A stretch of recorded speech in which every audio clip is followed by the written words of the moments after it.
صل على سيدنا محمد اللهم صل على سيدنا محمد اللهم صل على سيدنا محمد اللهم صل على سيدنا محمد الصبح بدا. Assalamualaikum warahmatullahi wabarakatuh. Bismillahirrahmanirrahim. Alhamdulillahirabbil alamin wassalatu wassalamu ala asyrafil anbiya'i wal mursalin wa ala alihi wa sahbihi ajma'in. Allahumma salli wa sallim wa barik ala maulana Muhammadin an-nur al-mudhibi lin-nisan min nurihi wa ala alihi fi kulli lamhatin wa nafasin adada ma wasi'ahu al-mulka amin. Subhanaka la ilma lana illa ma 'allamtana innaka antal alimul hakim wa la haula wa la quwwata illa billahil aliyil azim. Amma ba'. Alhamdulillah, setinggi-tinggi kesyukuran kita rafa'kan ke hadrat Allah Subhanahu wa taala kerana dengan limpah kurnia inayah taufiknya dapatlah sama-sama kita meneruskan perbahasan siri yang ke-15 dalam membicarakan kitab Matan Aqidatul Awam. InsyaAllah pada hari ini kita akan membahaskan berkenaan dengan matan yang seterusnya, iaitu Ismatuhum kasairil malaikah wajibatun wa fadlul malaikah. Sekali lagi, Ismatuhum kasairil malaikah wajibatun wa fadlul malaikah. Tuan-tuan dan puan-puan, sidang pendengar yang dimuliakan Allah Subhanahu wa taala, pada hari ini kita sebenarnya telah menghabiskan hampir kesemua 50 simbolan keimanan, 50 aqaidul iman yang telah kita bincang pada minggu yang lepas. Jadi pada minggu ini kita habiskan pada perbicaraan berkenaan dengan ismah para rasul, iaitu Nabi ataupun Rasul terpelihara daripada dosa. Cuba kita baca dia punya terjemahan kepada matan. Ismatuhum kasairil malaikah wajibatun wa fadlul malaikah. Terpeliharanya ismatuhum, terpeliharanya para Nabi, para Rasul ini kasairil malaikah, seperti mana para malaikat yang terpelihara daripada dosa. Wajibatun wa fadlul malaikah, maka ismah bagi mereka ini adalah wajib. Maksudnya wajib kita mengimaninya. Wajib ni ke atas kita untuk beriman bahawa para Nabi, para Rasul adalah ismah, memiliki sifat ismah. Apa ismah? Terpelihara daripada dosa. Wa fadlul malaikah, dan mereka ataupun keutamaan mereka, afdalnya mereka ini mengatasi para malaikat. Afdalnya mereka mengatasi para malaikat. Jadi kita baca syarah yang kita petik daripada Nurul Zalam, syarah kepada Aqidatul Awam karya Syekh Muhammad Nawawi Asy-Syafi'i Al-Bantani ini, ulama Nusantara. Kita baca dia punya syarah. Ay yajibu ala kulli mukallafin an ya'taqida wujuba ismati jami'il anbiya'i wal mursalina ka wujubil ismati li jami'il malaikati alaihimus salatu wassalam. Apa dia?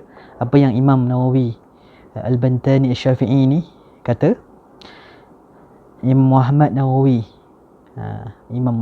Nawawi Umar Al-Bantani Al-Jawi Asy-Syafi'i, beliau menyatakan bahawa ay yajibu ala kulli mukallafin, wajib ke atas setiap mukallaf. Ni wajib syarak ni.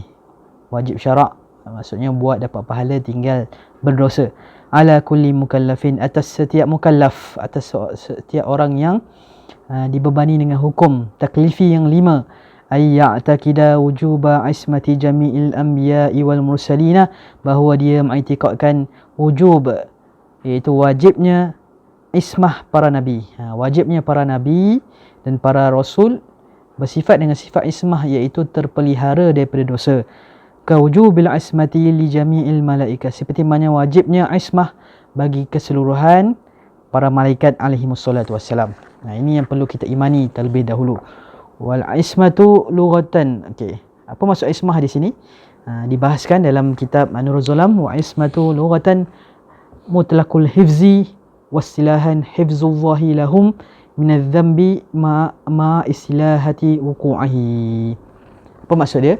Apa maksud ismah? Ismah ialah secara bahasa mutlaqul hifzi, menjaga apa sahaja secara mutlak. Menjaga apa sahaja secara mutlak. Itu dari sudut bahasa. Dari sudut istilah, apa maksud dia?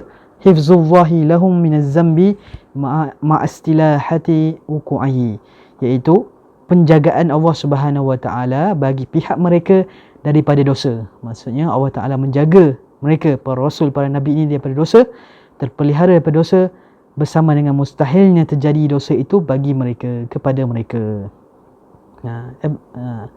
Begitu. Jadi para nabi, para rasul ni tak melakukan dosa, apatah lagi melakukan perkara yang haram, tidak sama sekali. Adapun kalau kita tengok, kita lihat, kita imbau semula hadis dari Nabi SAW yang menunjukkan seolah-olah Nabi melakukan kesalahan. Sebagai contoh, Nabi ada satu ketika Nabi tertinggal solat. Itu yang pertama. Yang kedua, ada satu ketika Nabi minum dalam keadaan berdiri. Ketiga, ada ketika Nabi ini buang air dalam keadaan berdiri. Buang air kecil maksudnya dalam keadaan berdiri. Maka dibahaskan oleh para ulama apa hikmah, apa dia punya penerangan kepada perkara-perkara tersebut yang mungkin pada di sisi kita akan membawa kepada apa dia? Dosa dan kesalahan. Tapi sebenarnya antara hikmah yang terbesar adalah hikmah nak tunjukkan kepada umat manusia, kepada umat Muhammad SAW akan pensyariatan hukum yang berlaku kepada peristiwa-peristiwa tersebut. Sebagai contoh, hukum Nabi melakukan perkara tersebut bukanlah selalu.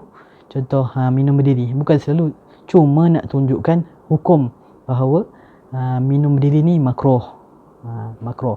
Kemudian tertinggal solat tersebut, satu keadaan tu ada Nabi tertinggal solat, kemudian Nabi qada.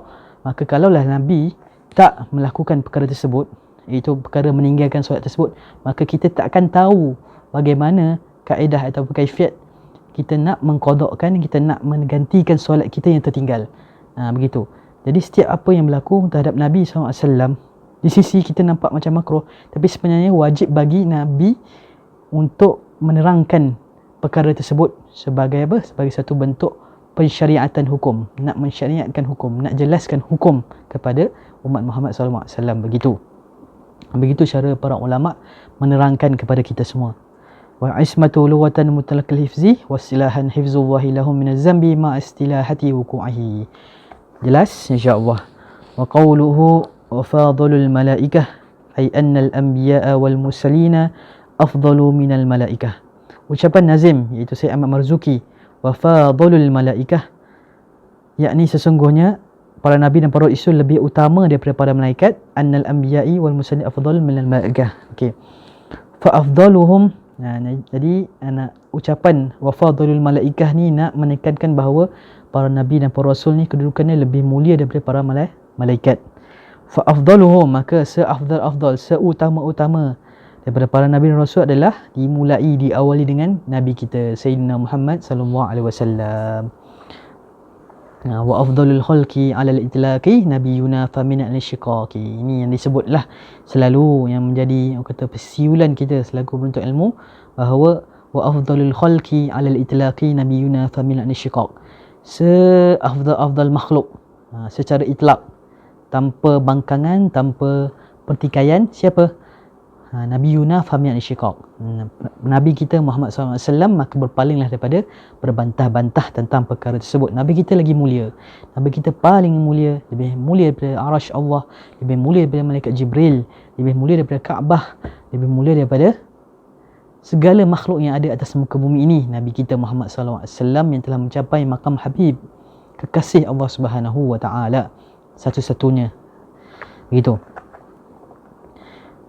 Fasayyiduna Nuhun wa haula. Okey. Fa afdaluhum sayyiduna Muhammad sallallahu alaihi wasallam, fayalihi sayyiduna Ibrahim, fasayyiduna Musa, fasayyiduna Isa, fasayyiduna Nuh, wa haula ihim ulul azmi ay as-sabri wa tahammulil masyaq. Okey. Fa afdaluhum diawali orang yang paling utama, nabi paling utama, rasul paling utama adalah nabi kita Sayyidina Muhammad SAW, kemudian diikuti dengan Sayyidina Ibrahim, kemudian Sayyidina Musa, kemudian Sayyidina Isa, kemudian Sayyidina Nuh, dan mereka ini digelar sebagai Nabi Ulul Azmi. Nabi Ulul Azmi. Sebab apa disebut sebagai Ulul Azmi? Sebab mereka ni antara para nabi, para rasul yang menanggung kesusahan wa tahammul masyaq, kesusahan dan kesulitan, yang paling banyak menerima kesusahan, kesulitan daripada kaumnya sewaktu berdakwah, mengajak mereka kembali kepada Allah Subhanahu wa taala. Mereka antara yang paling banyak diuji oleh Allah Subhanahu wa taala. Kita tengoklah sejarah bagaimana Nabi Muhammad, bagaimana Nabi Ibrahim, kisah Nabi Ibrahim, bagaimana Nabi Musa dengan kaumnya, bagaimana Nabi Isa, bagaimana Nuh dengan kaumnya. Daripada ratus-ratusan ribu manusia, hanya segelintir sahaja yang mengikut dakwah Nabi Nuh sebagai contoh, yang masuk, yang yang bersama Nabi Nuh dalam bahtera berapa kerat sahaja, begitu. Sebab itulah digelar sebagai Nabi Ulul Azmi. Ni kena tengoklah pula dia punya sirah setiap satu daripada Nabi Ulul Azmi ni, macam mana boleh diangkat, Allah Ta'ala angkat darjat mereka sebagai Nabi Ulul Azmi, begitu. Fayajibu ma'rifatu tartibi haula'il khamsah kama ulimat fil afdaliyah. Maka wajib kita mengetahui turutan kelima-lima tersebut, kelima Nabi sebut, sebagaimana mereka dikenal keutamaannya masing-masing, sebagaimana mereka diketahui keutamaan mereka masing-masing. Wajiblah kita tahu, kenal bagaimana bagaimana kemuliaan mereka berdasarkan turutan-turutan tersebut yang telah kita sebutkan. Wayali ulil azmi baqiyatu rusuli summal anbiya'u ghairur rusuli ma'a tafawuti maratibihim 'inda Allah. Kemudian setelah para Nabi Ulul Azmi, Rasul Ulul Azmi adalah semua Rasul. Lepas Nabi Ulul Azmi, kemudian semua Rasul, yang kedua, yang ketiga, lalu semua Nabi yang bukan Rasul, berserta bersisih, ada perbezaan pendapat lah di sisi Allah Ta'ala, darjat mereka ni di sisi Allah.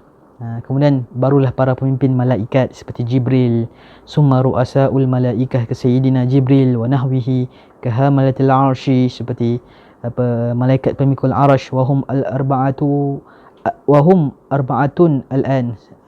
Mereka itu sekarang ini, itu malaikat pemangku atau pemikul arash ni berjumlah 4 orang sebelum tiba hari kiamat. Wa idza kana yaumul qiyamah, bila sampai hari kiamat esok, ayyadahumullahu bi arba'atin ukhra, Allah Ta'ala akan datangkan lagi 4 sebagai nak menyangga arash esok pada hari kiamat. Disebut dalam Quran dalam surah Al-Haqqah, qala Allah Subhanahu wa ta'ala wa yahmilu arsya rabbika fawqahum yawma idzin thamaniyah. Dan pada hari itu hari kiamat, ada 8 orang malaikat yang akan menjunjung, memikul arash Tuhanmu di atas kepala mereka, di atas tanggungan mereka. Dan malaikat karubiyin, ada satu malaikat nama dia Al-Karubiyin, bi fathil kaf, dibaca dengan fathah kaf, kemudian ditakhfifkan ra, karubiyin wahum malaikah. Siapa malaikat karubiyin ni? Itu malaikat yang hafuna bil arshi ta'ifuna bihi lukibu bidzalika li'annahum mutasaddiruna bidu'a'i li raf'il qurabi anil ummati wa qila ghairu dzalik. Siapa malaikat karubiyin? Iaitu malaikat yang mengelilingi, yang tawaf mengelilingi kepada arash, yang tawaf mengelilingi arash. Dikenal dengan sebutan al-karubiyin sebab apa? Sebab mereka ni mengelilingi arash Allah Ta'ala dalam keadaan membacakan doa atau berdoa supaya diangkat segala kesusahan daripada manusia. Rupa-rupanya ada malaikat yang dinamakan sebagai karubiyin yang tawaf kepada arash Allah Subhanahu wa ta'ala dalam keadaan berdoa supaya umat manusia ni diangkat segala kesusahan, begitu. Summa awliyaul bashar ghairul anbiya'i ka sayyidina Abi Bakrin wa Umar wa baqiyatis sahabah. Kemudian diikuti martabat-martabat kemuliaan tadi tu, diikuti dengan para wali dalam kalangan manusia yang bukannya yang bukannya para nabi, seperti Sayyidina Abi Bakar, Umar dan baki sahabat.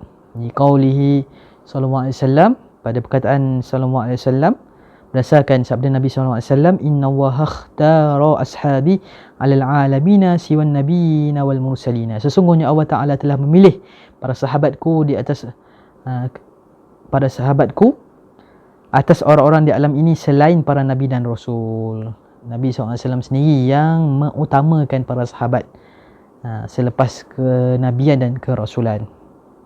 Sudut keutamaan kemuliaan mereka. Kemudian summa awamul malaikah, barulah awam malaikat.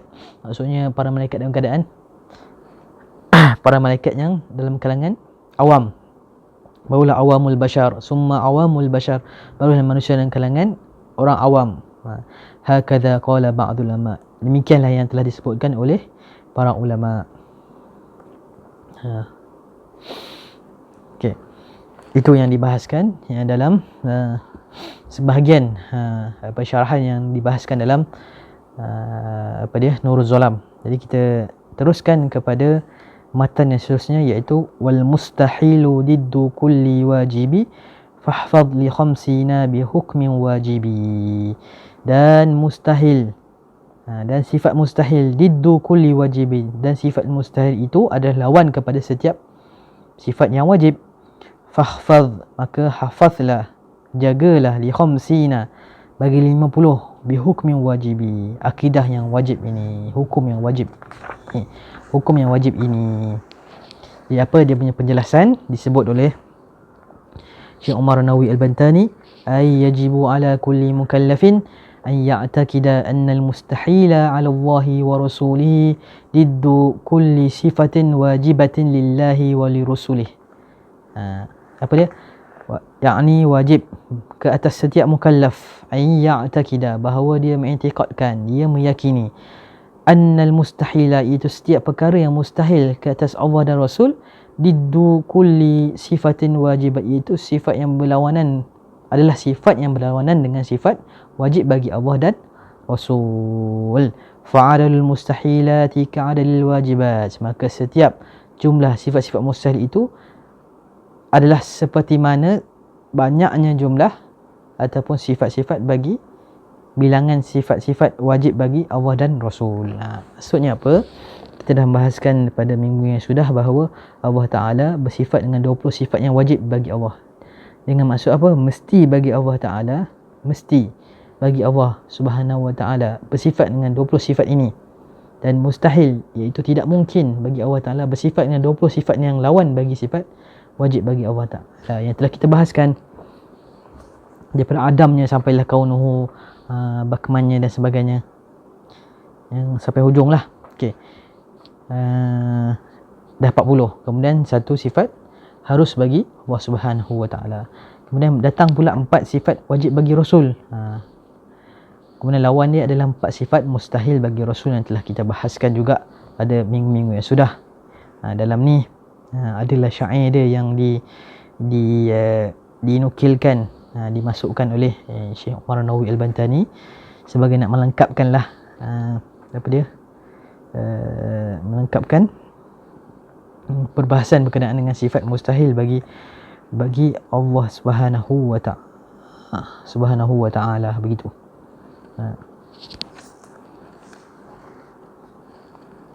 Bolehlah kita baca sebagai kita mengambil barakah lah daripada kitab ni, insya-Allah. Waqad nazzama dhalika Audun ibn Ahmad al-Ghamrawi faqala, telah bernazam yang demikian itu siapa? Aud bin Ahmad al-Ghamrawi, dengan menyatakan bahawa abdaduha 20 mithluha atat likulli wasfin nakidun fi ma thabat, iaitu lawan kepada 20 sifat yang wajib adalah 20 sifat yang sama jumlahnya, misluha atas likulli wajibin, bagi setiap sifat yang memiliki lawanannya pada sifat-sifat yang telah tetap fi ma thabat. Wahyal adamu, baru dijelaskan wahyal adam, iaitu tiada, hudusuhu baharu, kadzal fana, demikian binasa, wa kaunuhu, dan keadaannya mathilan jalla lana, bersamaan Allah Ta'ala dengan jalla lana, bersamaan Allah Ta'ala dengan kita, dengan makhluknya. Wa adamul qiyamu, dan adamul qiyam maksudnya apa? Tidak berdiri dengan sendiri. Au ta'daduhu, berbilang-bilang bagi Allah, wa ajzuhu, dan lemah. An mumkinin ijaduhu, daripada mewujudkannya, lemah daripada mewujudkannya. Ni lawan kepada kudrah lah ni. Kada karahatun, demikian terpaksa. Lawan kepada iradah, jahlun, somam, wal mautu aidan, wal ama, wal bakam, pun terpaksa, bodoh, tuli, tidak mendengar, mati, buta, bisu, dan tidak berbicara. Itu semua sifat mustahil bagi Allah Ta'ala. Wa ma baqiya min diddiha qad bana, dan setiap baki daripada sifat-sifat yang berlawanan daripadanya, itu telah jelas. Minza falaisa yaqbalul bayana, maka tak perlu lagi kepada penjelasan. Wa aujiban lil anbiyal amanah, ni pula sifat yang wajib bagi para rasul. Wa aujiban, dan wajibkanlah bagi para nabi itu sifat amanah. Wa ujiban lil anbiya amanah wa sirqa wa tabligh wal fatanah wa didduha ahilhul kal khiyanah, dan lawannya adalah mustahilkanlah seperti khianat. Kadzal kadhib kitmanuhum diyanas, dan demikian juga kadhib, iaitu bohong. Kitmanuhum, menyembunyikan ajaran agama, diyanah. Baladatun fadzal ladzi qad wajaba, maka sifat bodoh. Fadzal ladzi, yang mana wajib ke atas, sifat lagi bodoh. Inilah sifat-sifat yang telah wajib bagi Allah Ta'ala dan para rasul yang mulia lagi agung. Baladatun titik fadzal ladzi, maka inilah sifat-sifat yang wajib bagi Allah Ta'ala dan rasul. Al-kiramin nujaba, para rasul yang mulia lagi agung. Begitu. Ini nazam lah yang dibuat oleh para ulama untuk mengingati mengingati sifat yang wajib bagi Allah Subhanahu Wa Taala, mustahil bagi Allah Taala. Kemudian sifat wajib bagi rasul dan mustahil bagi rasul. Kalaulah ada nasyid ataupun munsyid kan, yang buat nasyid yang menggabungkan semua ni, alangkah indahnya kan.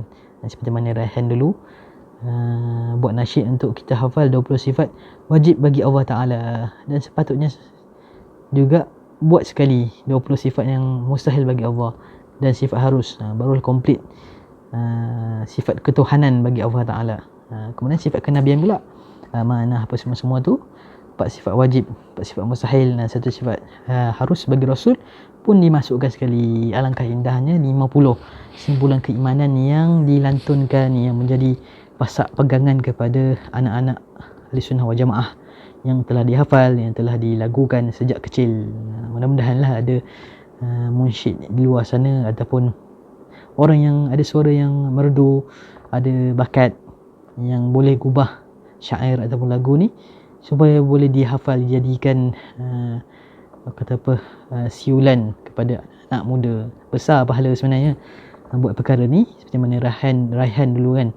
Daripada kecil kita hafal 20 sifat yang wajib bagi Allah Ta'ala daripada kecil, dengan lantunan, dengan alunan, dengan irama daripada Raihan. Jadi saya elok sangatlah kalau ada orang-orang inisiatif daripada kalangan kita untuk buat lagu pula, mengubah lagu kepada akidah 50, supaya semua dapat melantunkan, dapat menghafal, terutamanya kepada anak-anak yang baru sahaja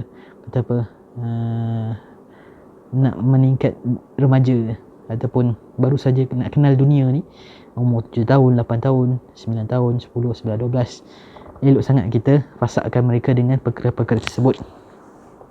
Seperti mana yang Sultan Salahuddin Al-Ayyubi buat kepada rakyatnya, mewajibkan pengajian akidah kepada kutab, kepada anak-anak kutab yang belajar di madrasah-madrasah, kemudian melantunkannya di corong-corong azan ataupun corong-corong menara sebelum azan. Maka sepatutnya juga kita buat perkara yang sama lah, supaya itu menjadi penjagaan Allah, cara untuk kita dapat inayah, cara untuk kita dapat pemeliharaan dari Allah Subhanahu Wa Taala daripada segala ancaman, daripada segala wabak bahaya dan sebagainya lah. Itulah salah satu cara dia, dan masa yang sama perkasakan akidah dengan cara begitu. Itulah rahsia Sultan Salahuddin Ayyubi Sebenarnya rahsia Sultan Salahuddin Al-Ayyubi dapat menakluk siapa? Menakluk bumi ataupun Masjidil Aqsa. Dengan sebab apa? Dengan sebab awal-awal lagi Sultan telah mempasakkan akidah ke dalam hati umat Islam pada ketika itu, khususnya kepada tentera-tentera, dengan akidah Ahlussunnah wal Jamaah. Yang mana itulah dia punya kunci utamalah kemenangan umat Islam pada ketika itu.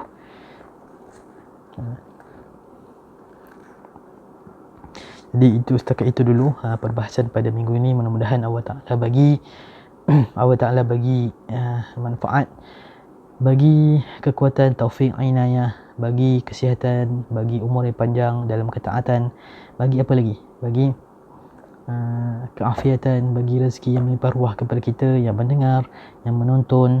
Mudah-mudahan Allah Subhanahu Wa Ta'ala mengganjari kita semua dengan sebaik-baik ganjaran, insya-Allah. Wala'afu minkum. Setakat itu dulu. Wassalamualaikum warahmatullahi wabarakatuh.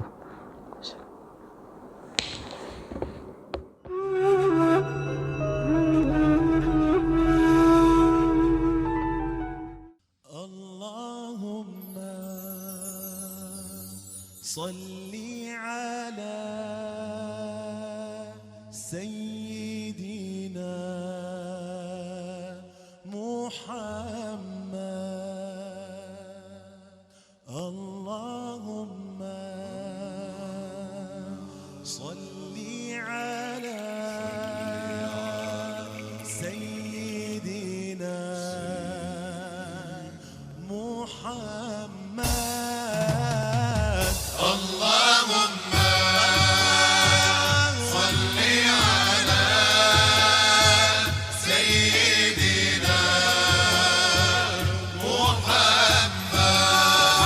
Muhammad. Allahumma salli ala sayyidina Muhammad. الصبح بدا من طلعته والليل دجا من وفرته